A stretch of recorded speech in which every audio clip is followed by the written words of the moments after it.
নমস্কার বন্ধুরা, ইন্দ্রাণীস কিচেনের আরও একটা নতুন ভিডিওতে সকলকে স্বাগত জানাই।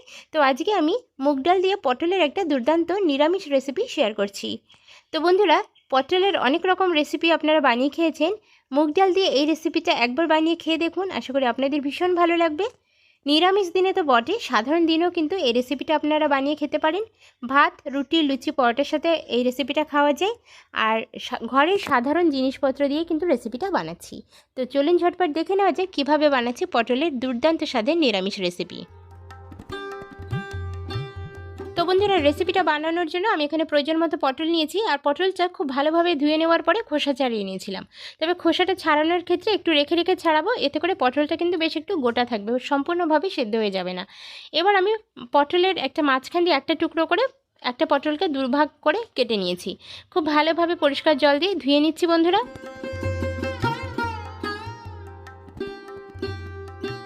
এবার দেখুন, পটলটাকে আমি একটু ম্যারিনেট করে নিচ্ছি। তো তার জন্য প্রথমে হলুদের গুঁড়ো অ্যাড করে দিলাম, আর তার সাথে দিয়ে দিচ্ছি সামান্য মাত্রা একটু নুন আর হলুদ দিয়ে এইভাবে যদি পটলটাকে একটুখানি মাখিয়ে 5 মিনিটের জন্য রেখে দেওয়া যায়, এতে করে পটল ভাজার সময় খুব বেশি তেল কিন্তু অ্যাবজর্ব হবে না। অল্প তেলে কিন্তু পটলটা বেশ সুন্দরভাবে ভাজা হয়ে যাবে, সাথে পটলের টেস্টটাও কিন্তু অনেক গুণ বেড়ে যাবে।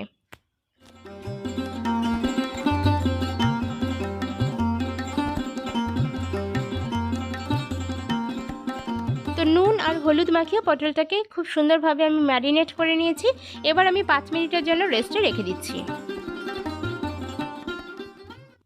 তো বন্ধুরা, রান্নাটা শুরু করার জন্য আমি কড়াই বসিয়ে দিয়েছি ওভেনে। আর কড়াইটা খুব ভালো করে গরম হয়ে যাওয়ার পরে এখানে মোটামুটি একটু তেল আমি অ্যাড করে দিয়েছি। তো এটা হচ্ছে পটলটা ভেজে নেওয়ার জন্য তেলটা দিচ্ছি। তো আপনারা নিজেদের প্রয়োজন মতো তেল এখানে দিয়ে দেবেন। আর রান্নাটা কিন্তু আমি সম্পূর্ণরূপে সর্ষের তেলেই করছি, আপনারা পছন্দসই যে কোনো তেলে করে নেবেন। তবে যে কোনো নিরামিষ রেসিপি আমার মনে হয় সর্ষের তেলেই কিন্তু বেশি টেস্টি হয়। তো পটলটাকে আমি অ্যাড করে দিয়েছি, আর অ্যাড করে দিয়ে পটলটাকে ভালোভাবে আমি একটু ভেজে নেব। তবে ভাজার সময় খেয়াল রাখতে হবে পটলটা খুব বেশি নরম না হয়ে যায়, সেটা কিন্তু খেয়াল রাখতে হবে। তো মোটামুটি একটু শক্ত শক্ত থাকবে, আবার ভাজাও হবে সম্পূর্ণভাবে। এইভাবে আমরা পটলটাকে প্রথমে একটু ভেজে নিই। যেহেতু পটলটাকে ম্যারিনেট করে আমি 5 মিনিটের জন্য রেখে দিয়েছিলাম, এতে করে পটলটা ভাজার সময় দেখুন খুব বেশি তেল কিন্তু টানেনি। তেল যেটুকু দিয়েছিলাম সেটুকু ভাজা হয়ে যাওয়ার পরেও তেলটা কিন্তু অনেকটা থেকে যাচ্ছে কড়াইতে। তো অবশ্যই কিন্তু পটলটাকে ম্যারিনেট করে নিয়ে তারপরে ভাজবেন। পটলটা ভাজা হয়ে গিয়েছে সম্পূর্ণভাবে। এবার আমি একটা আলাদা পাত্রে পটলটাকে নামিয়ে নিচ্ছি।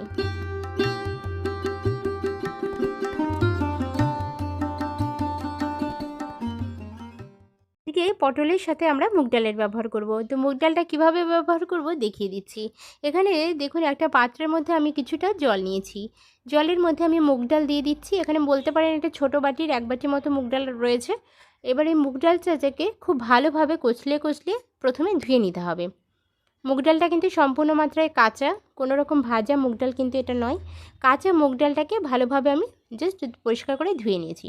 খুব বেশি যে মুগ ডাল দেওয়ার প্রয়োজন আছে তা কিন্তু না, একটা ছোট্ট বাটির 1 বাটি মুগ ডাল আমি এখানে নিয়েছি। তো বন্ধুরা, এইদিকে দেখুন, আমি ওভেনে একটা কড়াই বসিয়ে দিয়ে তার মধ্যে আমি সর্ষের তেল অ্যাড করে দিয়েছি। 1 টেবিল স্পুন পরিমাণ সর্ষের তেল দিয়ে দিয়েছি।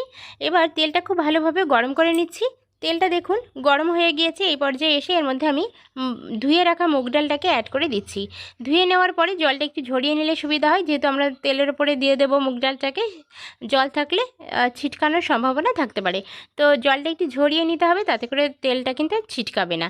এবার দেখুন, মুগ ডালটাকে একটু ভালোভাবে আমি ভেজে নেব। একটু কড়া করেই ভাজবো, কারণ মুগ ডালটা এখানে সেদ্ধ করার কোনো ব্যাপার যেহেতু নেই, সেই জন্য একটু কড়া করে ভেজে নিলে মুগ ডালের যে একটা সুন্দর ফ্লেভার, সেটা কিন্তু খুব ভালোভাবে আমরা পাবো রেসিপিটার মধ্যে। তো সেই কারণে একটু কড়া করে ভেজে নিয়েছি। তো কড়া করে ভেজে নিয়ে আমি মুগ ডালটাকে তুলে নিচ্ছি। তবে মুগ ডালটা পুড়ে যেন না যায় সেটা অবশ্যই খেয়াল রাখতে হবে, পুড়ে গেলে কিন্তু তেতো হয়ে যাবে। এদিকে দেখুন, মুগ ডালটা ভেজে নেওয়ার পরে যে তেলটা অবশিষ্ট ছিল সেই তেলের মধ্যেই আমি 1 টেবিল স্পুন পরিমাণ ঘি অ্যাড করে দিয়েছি। ঘিটা দিলে রেসিপিটা খেতে খুবই ভালো লাগবে।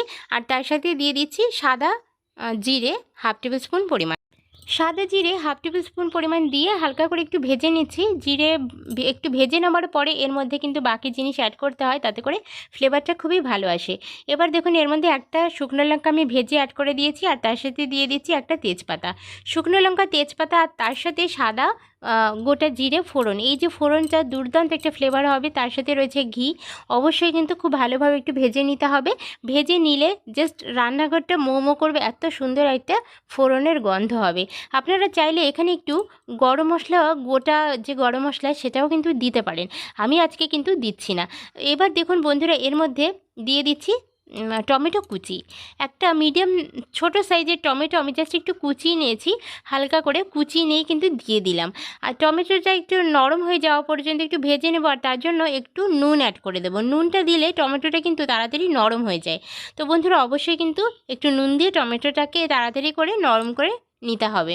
এবার দেখুন এর মধ্যে একটু জল অ্যাড করছি, জলটা দিচ্ছি যাতে টমেটোটা পুড়ে না যায় তলা দিয়ে, বা ফোড়নটা পুড়ে না যায়, তার জন্য একটু সামান্য জল দিয়ে দিলাম। এবার টমেটোটা দেখুন 2-1 মিনিট নাড়াচাড়া করলেই বেশ সুন্দরভাবে নরম হয়ে যাচ্ছে। টমেটোটা নরম করে নিয়ে এর মধ্যে আমি আদা আর কাঁচা লঙ্কা বাটা অ্যাড করে দিয়েছি। আমি একসাথে আদা আর কাঁচা লঙ্কা শিল নোড়াতে বেটে নিয়েছিলাম। আপনারা চাইলে এখানে আদা গ্রিজ করে এবং কাঁচা লঙ্কা বেটে কিন্তু ব্যবহার করতে পারেন, আলাদা আলাদাভাবেও কিন্তু দিতে পারেন। মশলাটাকে খুব ভালোভাবে কষিয়ে নিতে হবে। তো মশলাটা কষানো হতে থাকুক, আর এদিকে দেখুন আমি একটা ছোট্ট বাটি নিয়েছি, তার মধ্যে দিয়ে দিচ্ছি হলুদের গুঁড়ো, জিরের গুঁড়ো, ধনিয়ার গুঁড়ো। এই যে জিনিসগুলো আমরা গুঁড়ো মশলা যেটা রেগুলার ইউজ করে থাকি, সেই গুঁড়ো মশলাগুলোকে আলাদা একটা বাটির মধ্যে আমি দিয়ে দিচ্ছি। সাথে কিন্তু একটু কাশ্মীরি রেড চিলি পাউডারও দিয়ে দেবো। কাশ্মীরি রেড চিলি পাউডারটা যদি দেওয়া হয় কালারটা কিন্তু দুর্দান্ত আসবে। তো আপনারা চাইলে এখানে কাশ্মীরি রেড চিলি পাউডার না দিয়ে লঙ্কার গুঁড়োও দিতে পারেন। আমি কিন্তু কাশ্মীরি রেড চিলি পাউডারটা দিচ্ছি কালারের জন্য। তো বন্ধুরা কাশ্মীরি রেড চিলি পাউডার, জিরের গুঁড়ো, ধনিয়ার গুঁড়ো, আর তার সাথে দিয়েছি হলুদের গুঁড়ো, এই সমস্ত জিনিসগুলোকে একটু জল দিয়ে মিক্সিং করে একটা ভালো একটা পেস্ট বানিয়ে নিয়েছি। একদম বাটা মশলার টেস্ট কিন্তু চলে আসবে। তো এই যে গুঁড়ো মশলার যে মিক্সচারটা সেটা কিন্তু এর মধ্যে আমি দিয়ে দিলাম। কড়াইতে যে মশলাগুলো আমি কষাচ্ছিলাম তার মধ্যে দিয়ে দিলাম। এবার খুব ভালোভাবে কড়াইয়ের এই মশলাটাকে একদম তেল ছাড়া পর্যন্ত কষিয়ে নিতে হবে। তো 2 থেকে 3 মিনিট মিনিমাম কিন্তু কষাতে হবে। আর কোনো রকম কাঁচা গন্ধ যাতে না থাকে শিওর হওয়ার জন্য এর চারপাশে যখন তেল ছেড়ে দেবে তখন কিন্তু বুঝতে হবে মশলাটা একদম পারফেক্টভাবে কষানো হয়েছে। আর যে কোনো রেসিপিতে মশলাটা কিন্তু একদম সুন্দরভাবে কষানোর জন্য তেল ছাড়া পর্যন্ত মশলাটাকে কষাতে হবে। এটা সুন্দরভাবে কষানো হয়ে গিয়েছে। এই পর্যায়ে এসে এর মধ্যে আমি মুগ ডালটাকে অ্যাড করে দিলাম। মুগ ডালটা দেওয়ার পরে আরও একবার একটু নাড়াচাড়া করে নিচ্ছি 1 মিনিটের মতো। এরপরে দেখুন এর মধ্যে আমি পটলটাকে অ্যাড করে দিচ্ছি। পটলগুলো কিন্তু ভেজে তুলে নিয়েছিলাম, তো ভেজে রাখা পটলটাকেও আমি দিয়ে দিলাম। আর মুগ ডাল আর পটলটাকে এই মশলার সাথে মোটামুটি একটু কষিয়ে নিতে হবে 2 থেকে 3 মিনিটের জন্য।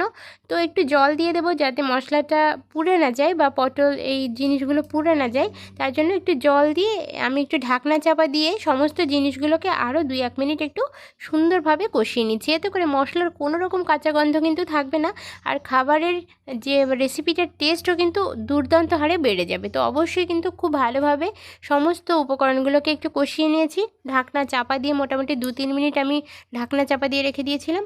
আর ফাইনালি কিন্তু সব জিনিসগুলো ভালোভাবে কষানো হয়ে গিয়েছে, আর কোনো রকম কোনো কিছুর কাঁচা গন্ধ কিন্তু আর বাকি নেই। এবার এর মধ্যে আমি জল অ্যাড করে দেবো। জলটা একদম নিজেদের পছন্দ অনুযায়ী দিতে হবে, কারণ আমি আজকের রেসিপিটা কিন্তু ভাতের সাথে পরিবেশন করব, তার জন্য কিন্তু একটু জলটা বেশি করে দিয়েছি। 1 থেকে 1.5 গ্লাস মতো জল দিয়েছি।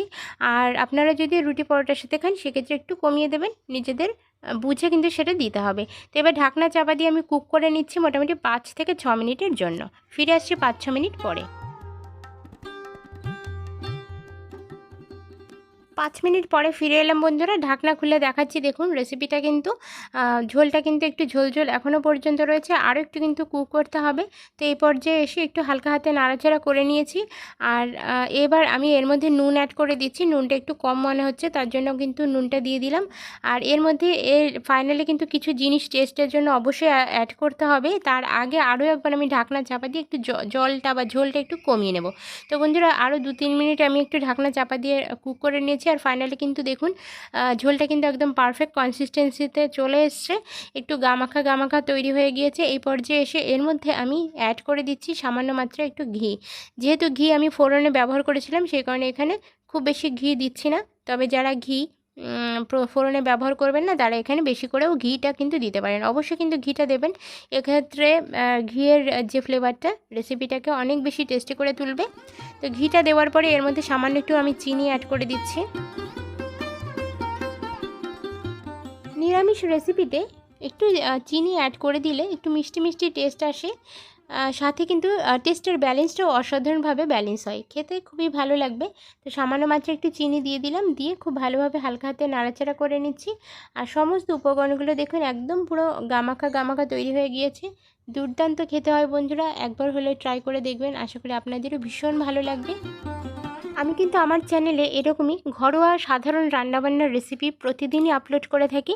তো যারা এ ধরনের রেসিপি দেখতে ভালোবাসেন তারা কিন্তু আমার চ্যানেলটাকে সাবস্ক্রাইব করে বেল আইকন এবং নোটিফিকেশান অন করে রাখতে পারেন।